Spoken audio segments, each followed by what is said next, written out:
screw this. We're going for it right now. They're always old, they're always ugly, and they're always mean. We would all be sipping tea and talking like sissy Brits right now, and I'm glad we're not. This is mail going out all across Missouri, telling gun owners about this fight with petitions that they would then send into the Capitol. You and our team are walking around and you're carrying out thousands and thousands of petitions that were all signed from this video. He grabs his gavel and he literally throws it up in the air and he flips it like he was like on a TV show, and he grabs it and he freaking slams it down and he points that gavel up there and he says, "You will be quiet or you will be removed." Well, Chris, it's been 10 years since Missouri, almost 10 years since Missouri passed constitutional carry. And the Democrats in the media and in Jeff City are still complaining about it to this very day. I thought it'd be a good time to have a little, we'll call it story time with the Missouri Firearms Coalition, how exactly Missouri came to having constitutional carry law, because there's a lot of heroes and a lot of villains in the story that some people just might not know about. And we think it's great, if only for my own personal amusement, Chris, to get some of these stories out there so people can kind of know who's fighting for them and who's fighting against them in the fight for gun rights. I think one of the biggest takeaways from this whole thing is just how many years national organizations refuse to push for constitutional carry in Jefferson City. When we finally connected in person for the first time way back a decade ago with then state rep Eric Burleson, that was the first thing we heard was that, man, so happy to have an in-state organization who wants to push, because none of the national organizations want to push for this bill. They consider it to be too extreme. So in Missouri, a lot of gun owners were reaching out to you and I, Chris, because they were watching what you and I were doing in Iowa. At the time, I lived in Iowa. And of course, that was used against me. Oh, he is an Iowan at the time. Oh my gosh. But these people in Missouri wanted an organization on the ground in Jeff City that would do what our Iowa group was doing in Des Moines to push for constitutional carry. And so we launched the organization late 2015. And you and I spent, I don't know, like a couple of hours. Like, is there anybody in Jefferson City who has ever filed anything that approximates constitutional carry? But the big fight for years in Missouri had been to pass shall issue. That happened a long time prior, though. And of course, for the last couple of years prior to this, you had the Obama administration who had leaked the entire list of people that had carry permits, not once, but twice, to the federal freaking government. They got that list from the state of Missouri. And so there was a lot of fervor amongst gun owners who wanted to get their names off the damn list, and to not have to have themselves disclosed to the Obama White House for having a shall issue concealed carry permit. And so we find this guy, this really nice, mild-mannered guy who did not know was going to be such a freaking warlord on gun rights, Eric Burleson, state rep at the time. Eric Burleson, I call him, hey, we're launching a group in Missouri. We're going to fight for constitutional carry. Can we get together? He's like, yeah, sure. Come on. So we have a dinner at this little Irish restaurant in Springfield. And I remember leaving there, Chris, and my first call was to you. And I was like, this guy's great, but man, he is really overconfident about how fast we're going to finish this fight. Because my experience initially coming out of Iowa was that, man, this is a battle, and it took us a long time to get this done in Iowa, a lot longer than Missouri. And Burleson's like, oh yeah, he's like, I'll happily file it and I'll help you guys sign these letters and I'll help you guys with videos and we'll get it done this session. I'm just like, this guy's crazy. Democrat governor, Jay Nixon, like this guy. But hey, conversation we had was, man, this guy he's good on principle, but man, is he naive. Yeah. You can get it done in a year. Yeah, shows how much we knew about Burleson 10 years ago. So that's right. Session begins, and we get through Burleson. We file House Bill 1468, and then I spent probably a week, Chris, like working the building, trying to find a Senate sponsor of the identical bill. And I met with Senator Munzlinger. We all call him Munzie. And talked to him for freaking forever. He wouldn't file it. He said it would never pass. And as he was doing it, he took a long time telling me no, and he was eating a huge container of biscuits and gravy from the cafeteria. And frankly, I was getting as much pissed about me being hungry for breakfast as I was about him saying no. I was like, fine, if you're a no, I'm out. And I ran down. He literally could have put the biscuits and gravy down, walked in there, introduced the bill, and came back and finished his biscuits and gravy. Like that's all it literally takes, because the bill was already written. So he said no. Jeannie Riddle said no. You know, a lot of people that we asked, hey, would you get on this bill, would not touch it. It was too extreme. And the reason for that, I found out later on, was, again, the National Rifle Association was telling everybody in Jefferson City, now is not the time. It's too extreme, yada, yada, yada, all this crap. So, okay, fine. We'll rock and roll in the House with Burleson. And we did. And so, and this is one of the dumb reasons why they thought it was too extreme, is because like 3 years previously in 2012, the Trayvon Martin, George Zimmerman thing had happened down in Florida. And they just thought that you had to go on defense and apologize for loving the Second Amendment for the next decade. We rejected that mentality. Yes. And so get a bunch of co-sponsors on HB 1468. We have our general laws hearing in February of that year. But Chris, I remember I had to call you to have you pinch hit for me, because my wife was having, I think it was baby number 5 at the time. And it was like the due date was the day of the gen laws hearing. So our board chairman was there testifying. You were there in the committee, and we got through gen laws early. Ohio, if I remember correctly. Yeah, you had come in from a distance. We get past gen laws early in February of that year. And then it passed the full chamber for the final time on March 8th. Now, the timing here gets pretty interesting, because the NRA had been crap talking the idea for years, but this particular bill, they were crap talking us for the entire session. These guys, Aaron Dorr lives in Iowa, and I did before I moved to Missouri. You know, Aaron Dorr lives in Iowa. They have no voice. They have no reason to care about freedom. I mean, it was the dumbest stuff, because their contract lobbyist lived and lives in Illinois. So it was just like crazy to hear this.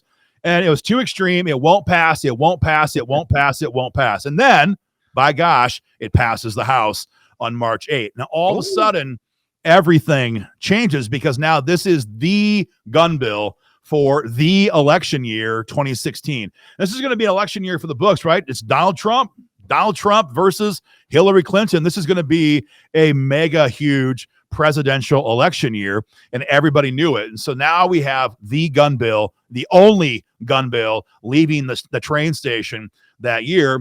Mm-hmm. And so you'll have more on that here in a few minutes. So it goes over to the Senate chamber, and now Senator Munzlinger, who had said it was way too extreme, this is never going to happen, they take it up on I think it was April 20. So they killed just about 5 weeks. And of course, with session ending around May 15, give or take, every year, these are very painful days.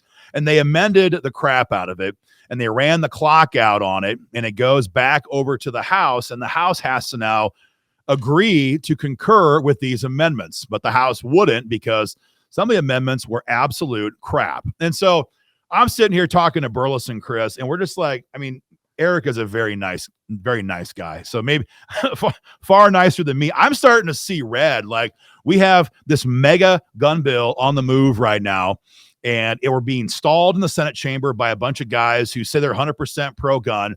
They're screwing up the calendar. It's back over here. All these amendments, what the hell? And so we're having these conference committees and back and forth. And at the same time, Munzlinger then files his own gun bill. It was SB 656. And this was a very mild bill. And frankly, it made me kind of ticked off. It zeroed out the permit fees. And so, that sounds great. I mean, who wants to pay the government money to carry a firearm, right? But again, the problem with that is that was like a pressure relief valve for all these Democrats in Jeff City who wanted to be able to vote yes on a gun bill in advance of a huge presidential election year. And so that bill was like their cover vote. And it didn't do a lot. That's always the cover vote let's just zero out the fees. You still have to beg the government for permission. Let's just zero out the fees, as if, and it's such a disrespectful thing to do to gun owners. It's like you're treating them as total idiots, because you assume that it's about the $50 or whatever it is there in Missouri, but it's not about that. It was never about that for the majority of gun owners. It's about asking government to remove the restriction on your Second Amendment freedoms, period. The Second Amendment is written as a restriction on government. So that's what it's always been about. And so for Munzie to come in and do that, it's just like, what are you doing? So anyway. I forgot some of the photographs, Chris. We got the very young-looking Eric Burleson at this time. The bill draft here. This is right before we began this major co-sponsor push. And this bill became a very, very hot one. I think in the background, what was driving so much of this pressure, Chris, was this mail program that we were doing, because there wasn't the idea of an in-state gun rights organization was not very common back in 2015, 2016. And these days, every state has one. And there was always like hunting clubs and, groups that would teach kids how to shoot. Those groups were there. Yeah. But there wasn't usually political operations at the state level that would play for keeps, and we did. And so, for example, dropping this direct mail pile. This is mail going out all across Missouri, telling gun owners about this fight with petitions that they would then send into the Capitol, demanding that their lawmakers get off their butt and co-sponsor and then eventually vote for constitutional carry. And people loved it. And that's what terrified so many of the Democrats and the Republicans the few who did not want to actually pass it. And of course, some people, I think, Chris, have this concern, this idea that, Missouri is red as it is, and there's never going to be a gun control, lobby presence in Jeff City. That is absolutely not the case. Then and today, Bloomberg has a substantial voice in Jeff City. This was that session. This is after we passed the House. All of a sudden, Bloomberg's folks are getting very, very afraid. And they send in hundreds of these commie little red shirt radicals into the Capitol. And if you ever look at their face, you can just see like they have a couple things in common, right? They're always old, they're always ugly, and they're always mean. There's just not. And for the most part, they're always white, old, white, broke liberals. Just exactly. Liberal as they come. And lying commie mommies, we call them.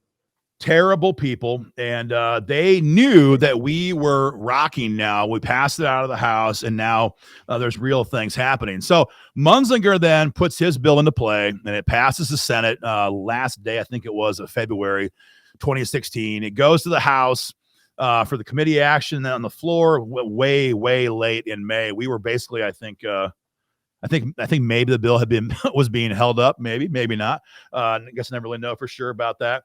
At the exact same time, then, Burleson and I are talking like, look, if the Senate is going to screw us over on constitutional carry and slow roll this and amend the crap out of it, we're going to take that Senate bill, SB 656, which had about this much freedom in it, and we're going to load this sucker up. And that's exactly what we did.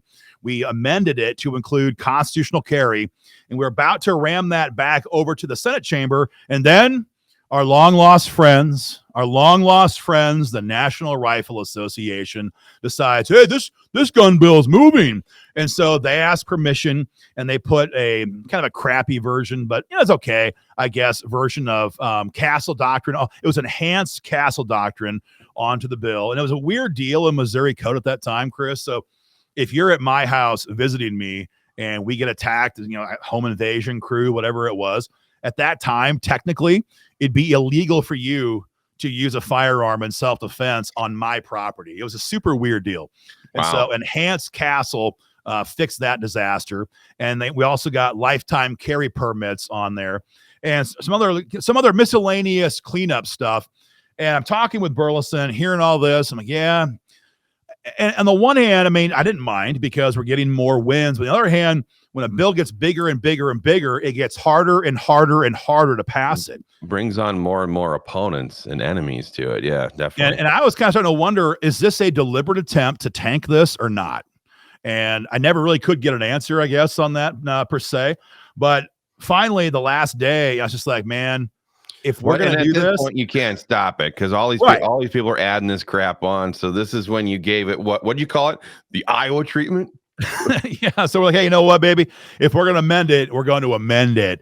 And so we're like, because we had a multi-year plan, like we're going to do constitutional carry, then we're going to do stand your ground law, and all these things kind of in sequence. And we're like, screw this. We're going for it right now. This is only a year and a half after Ferguson was on freaking fire.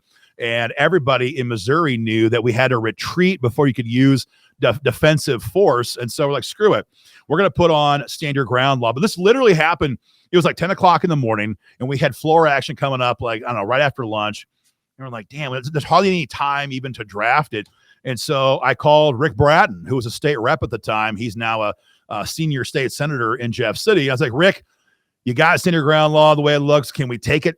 And that's a big ask, because these guys put time and labor and energy into getting the bill draft done the right way. And they want to have their name on there too, because they're the ones who are doing the work. But as an amendment, he would lose his name attached to that project.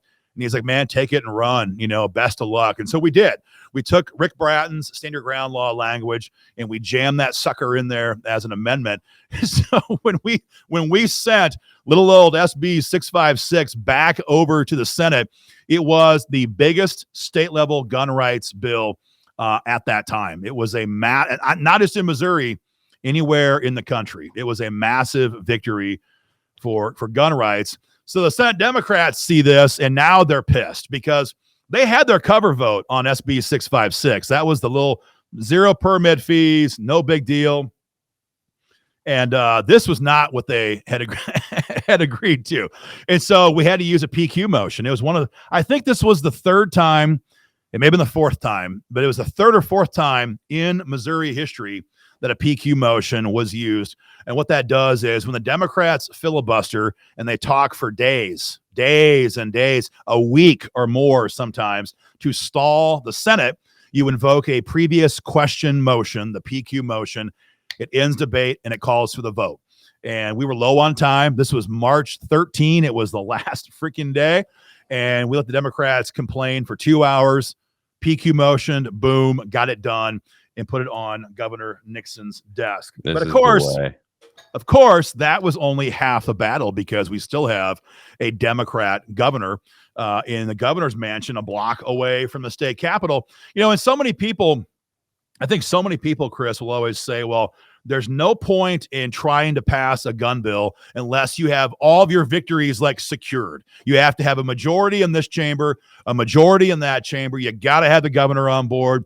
You have to have the right committee chairman. You have to have a big enough majority.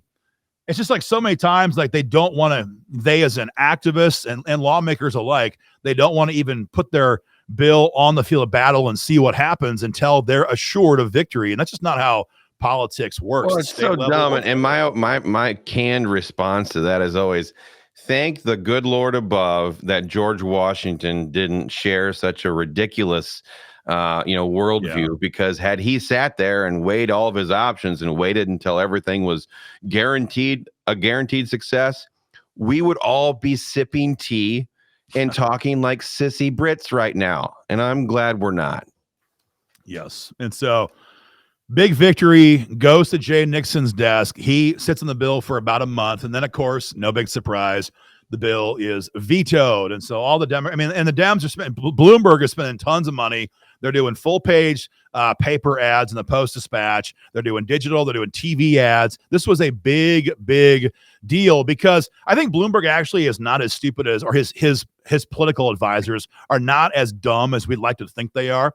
I think they realize what you said, Chris. After Trayvon Martin was shot by Zimmerman in Florida in 2012, there was rightfully so. The court agreed with that, even though Pam Bondi did not. Let's just get that said. But I think it was just there was a complete freeze out in red states when it came to passing any gun bills of substance. Stand your ground law was for sure a done deal. No one could touch that. Constitutional carry was also a very, very big, stay away, danger thing. And so now we have this bill that isn't just constitutional carry. It's got stand your ground law as well. And so Bloomberg knew if he did not spend money and stop this in Missouri, then it would be a domino effect that other red states would pick up on. He was exactly correct. And that's exactly what happened when we did whip his butt. So Nixon's termed out. He's done. We're still approaching this massive election at the federal level in 2016. And I kind of feel bad for him, Chris, because Chris Koster used to be a Republican, and he was kind of a decent guy. From what I understand, he was kind of a decent guy. He was kind of pro-life. He was kind of pro-gun. He was moderate Democrat. He was supposedly supported, like, did not support the green energy crap. But he was pro-farmer, whatever that means. And he was just an overall nice guy who was Republican and became a Democrat. Then he was the AG in Missouri here. He was a Republican that became a Democrat? Yes. It's a weird story. I've never heard of that. I didn't know that existed. I think it's the last time it's ever happened at that level, perhaps anywhere from what I saw on the news. But he's racked up the endorsement of the National Rifle Association. And so we thought it only fitting if this guy wants to be the governor and he's a Democrat nominee and he has the endorsement from the National Rifle Association. Well, what would you do, Chris Koster? Would you have vetoed this bill or not? And then, in fact, would you now call on the legislature to override Governor Nixon's veto on constitutional carry? Perfect. And so all of the money that we spent that fall, Chris, it was not going after Jay Nixon. He had like 4 months left in the governor's mansion. It was all to put pressure on Chris Koster. We basically tied constitutional carry around his neck, and politically we lit it on fire and it burned hot. And so he's screaming at us through surrogates like, I'm not your enemy. We're like, bullshit, you're not the enemy. If you're not the enemy, then call on the legislature to override the veto. Exactly. Call on the governor to pass the bill when he had the chance to do so. And so this is cranking up heat. We're now into late summer. July. And we've got a September override session coming up. So I remember I came down to I think we were in front of a courthouse in Springfield. There's Burleson and I, and we're cutting this video, and the image is cut off here, Chris. I'm gonna fix the screen. Give me 1 second. Yeah, the bottom right corner, 285,000 video views. You can see it in the bottom right corner. And this was a video that Burleson recorded for us, urging gun owners to sign a petition that would go to their state rep and their state senator, urging them to override the veto, because we had to get 109, I believe it was, out of 116 Republicans in the House to get this done. And, Chris, these days, everyone does social media ads like this. These days, anyone can do similar to what we did here. But this is 9 years ago. This is almost very a decade back. For sure. Yeah. And nobody knew how to do it. And if you could do it, you could like boost it to people. You could get eyes on it, but we figured out with our team how to get gun owners' eyes on it. Exactly. And how to get the right people to see the material so that that money that was spent was usable. And a little secret for people, this is all changed now, so you can't even try to replicate this if you wanted to our opponents. But at the time we were doing this ad campaign, we were actually bringing in more money in donations than we actually spent on the ad. That's how popular freedom is, and that's how rare this kind of content was 10 years ago. And so, of course, every dime that came in, we just spend more. And hundreds of thousands of gun owners were seeing this in the lead up to the September override vote. But we had to get 109, and in the House had to get 109, and we had 116. So there's some margin, but there wasn't a lot. And it's a September, I think it was 14 was the override. This is after the August primaries. And so you got a couple. What's that? I thought it was the 15th in my mind, but I could be wrong. Google it while we're talking. I think it was the 14th. But either way, it was mid-September, which means that it was a full 6 weeks after the August primary. So some of those incumbents lost their primary, and they were pissed, like, we're not coming back. Screw it. Screw you guys. We're not coming back. So we lost a couple on paper anyway. We lost a couple through that. And then we had a state rep who got into a hell of a car accident also and just about died. So obviously he wasn't coming back for the override session. So, the math is starting to get really, really tight. And then we have this lovely lady, and I only have one of their photographs, Chris, but we start hearing rumors that Representative Kathy Swan and Representative Donna Lichtenegger are going to vote no on the override and side with Bloomberg and side with the Democrats to kill the freaking bill. And so, it kind of cuts the, let me reduce this a little bit here, Chris. There. So we had, granted, our graphics people cringe when they see this now. Our people hate us showing these images. But this is what we rolled out and targeted in her district. And we spent a lot of money on this to tell people in Donna's district, and the same with Kathy Swan, that they are a no vote on this bill. And we knew it was coming. We had sources, we had some information, but we couldn't burn our sources to the ground. So we had to wait for it sucked. It was like 10 days. We were watching them in the news like every day. And finally they said in the press, we're a no vote on this override on constitutional carry. And we just absolutely unleashed on them. I remember this, Chris, when Kathy and Donna walked into the caucus room that morning, they were crying to now Congressman Burleson, because they said those gun guys made our lives a living hell, and we did, because you can see the photograph here. That's a phone number right there. And we were urging all these gun owners to call her up and let her have it. And they freaking did. And that's just on social media too. Back then we were still doing extensive robo calls into districts. And, we've always had the ability to segregate email lists and deploy by districts. So, I mean, these people, when she comes into caucus and says that these people made their lives living hell, guilty. And that was kind of the goal. So thanks a lot, Captain Obvious. And we enjoyed doing it too, Donna. Come on. And not for nothing, but I don't have Kathy Swan here, but as gun owners know, Kathy Swan then she ran for the Senate against Holly Rader 4 years later in 2020. And we have kind of an ethos here. It's like when someone screws gun owners, they go on the hunting list, right? And so sometimes it might take a day, sometimes it might take a decade, but because people run for higher office around here. But we pretty much hold that rifle up, we cock that hammer. Well, we rack that bolt, I guess is a better phrase. We put that gun sight straight forward, and eventually when they come hobbling across the path, we take our best shot. And so Kathy Swan ran speaking for the humor impaired. Yeah, politically speaking. And so Kathy Swan runs for the Senate. And the long and short story is she was decimated because she publicly sided with Michael Bloomberg and Jay Nixon against the Second Amendment.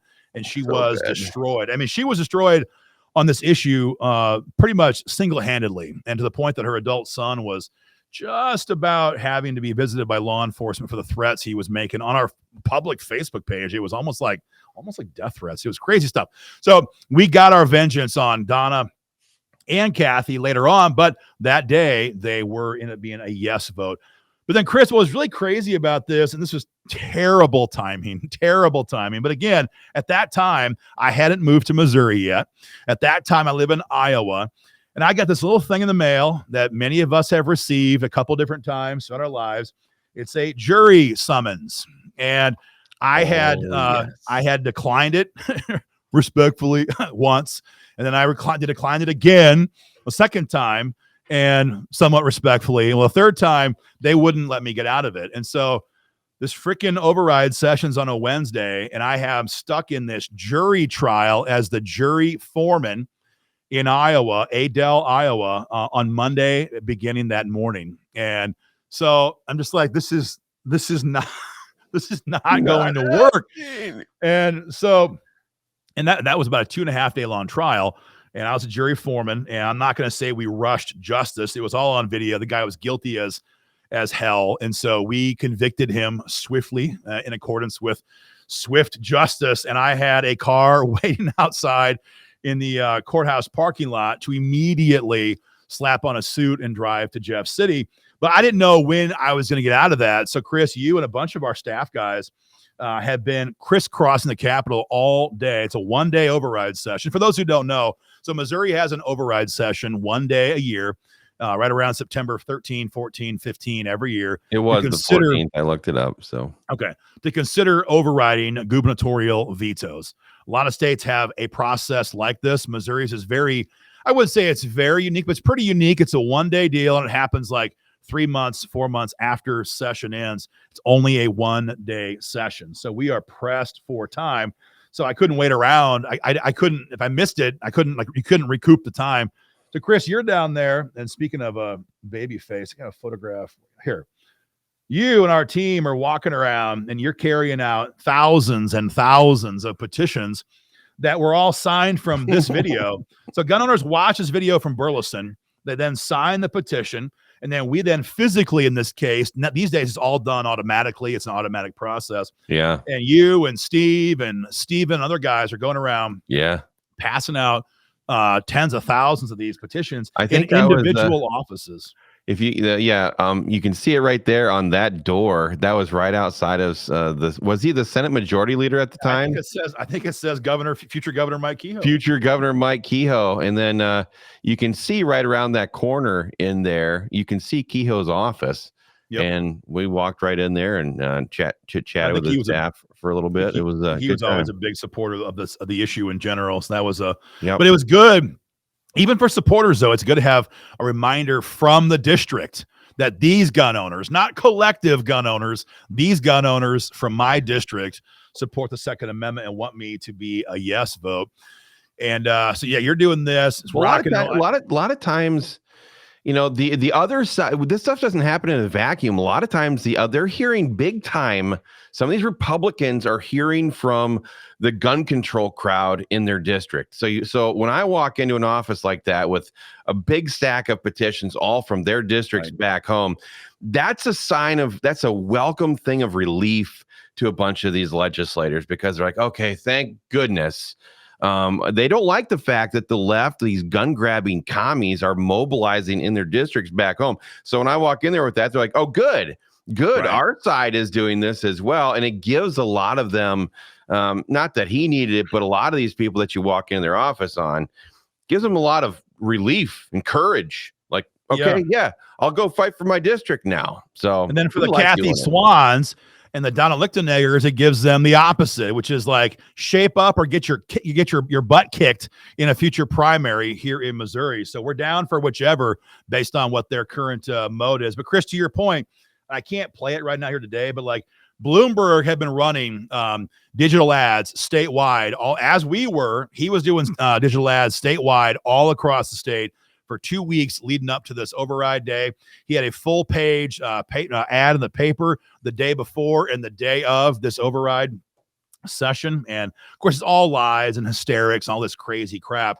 But there was a lot of pressure, to your point. So again, it's a mistake to sit back and assume that this would be no problem. It was right down the wire. In fact, I don't think we knew until maybe an hour before the vote that we had the votes for sure, because they had to get a roll call on this. They had to whip the vote privately. The caucus did, to figure out who's a yes and who's a no. And only once we got the results of that whip count did we think, okay, maybe we got it. Because I remember having a conversation with I think it was Munzie, whatever his name is, in the hallway, and he was non-committal at the time because they were still whipping the vote. Yeah, and so they're not going to be public about any information until they know exactly where their caucus is on it. So I mean, it was very much not a sure thing. No. And I can't remember, Chris, honestly. I'm pretty sure. Yeah, I missed so the Senate did their override vote first. I missed it because I was like screaming down past Columbia trying to get down to the freaking Capitol. But you were there for that. And we've given Munzie some shade today. But that day, like, Munzinger didn't just handle this override. He did almost every Senate override, did a lot of that work that day, did the override, and we got a 23-7 vote on that roll call. So great showing there in that caucus. At that time, we have people like State Senator Eric Schmidt, long before, right? Now he's Trump's closer. We had Senator Eric Schmidt on that team. A lot of good guys who were fighting for this stuff. Now I wish I had a personal conversation with him that day instead of his staffer. Yeah, it was great. I get down there in time for the House vote.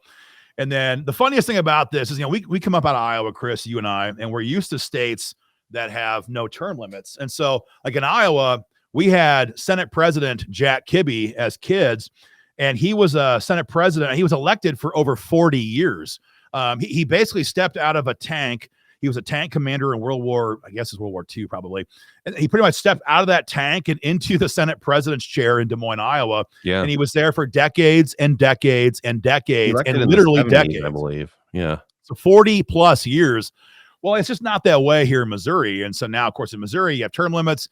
You only have a 2-year speakership. That's how it goes. And so we actually have like a dozen living speakers of the House in Missouri, but that's not how it is in lots of places. But one of my favorite speakers was Speaker Richardson at the time, who was the guy running the gavel. And Chris, you and I are in the freaking gallery watching this. We're on the back side, which is the north side, watching the House. And this chamber on the right is jacked full. There's the photograph, jacked full of all of these red shirt commie mommies. And Chris, I'm pretty sure the gal on the right side of the picture right now, in the middle, you can kind of see her knees and kind of longer blonde hair. If I'm not mistaken, she is still the activist who comes to the Capitol and cries in committee as we beat her time and time and time again. I'm pretty sure it's the same woman, but they're up there and they're starting to get loud. And there's decorum rules in Missouri and the state capitol. Most states have them. And Speaker Richardson, he grabs his gavel and he literally throws up in the air and he flips it like he was like on a TV show, and he grabs it and he freaking slams it down and he points that gavel up there and he says, "You will be quiet or you will be removed." You know, and we're like, I'm dying watching a Republican who knew how to use the gavel, because so many times they're scared. So many times they're like tepid, they're nervous, and God knows they're that way today. Not Richardson. Slam that gavel. You'll be quiet or you'll be removed. And all the security guys moving behind him. And it was great because they sat there and basically cried the rest of the evening as we overrode that veto. The vote in the House actually turned out to be 111. So I believe every Republican who showed up was a yes vote. So the ones that were threatening a no vote did not, in fact, maintain that threat. And we even had a Republican or two besides Donna and Kathy, Chris, who were going to be a no vote because they ran a shall issue training school in Missouri. And these people were literally willing to sell out the Second Amendment to maintain their personal business of training people. They were the OG opponents of constitutional carry nationwide, was the mandatory trainers. Horrible. So, but they were all a yes vote as well. And it turned out to be 23-7 on the Senate side, 111-41 in the House.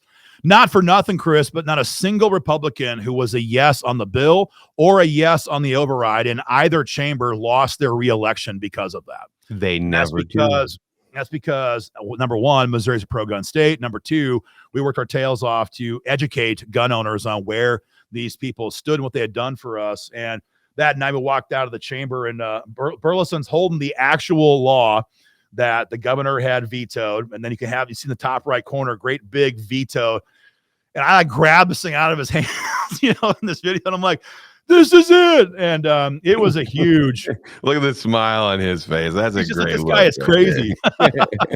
And I think you're running the cameras as always, Chris. You're right on the opposite side, running the lights and the cameras. But, at this time, it was the largest state level gun rights victory of any state in history at that time, because again, it was constitutional carry, it was stand your ground law, it was lifetime carry permits, it was enhanced castle doctrine, and there's one or two more things as well. So it was a massive achievement, and it was made possible because, people like Eric Burleson, who was just literally fearless about this, relentless in pushing for this bill.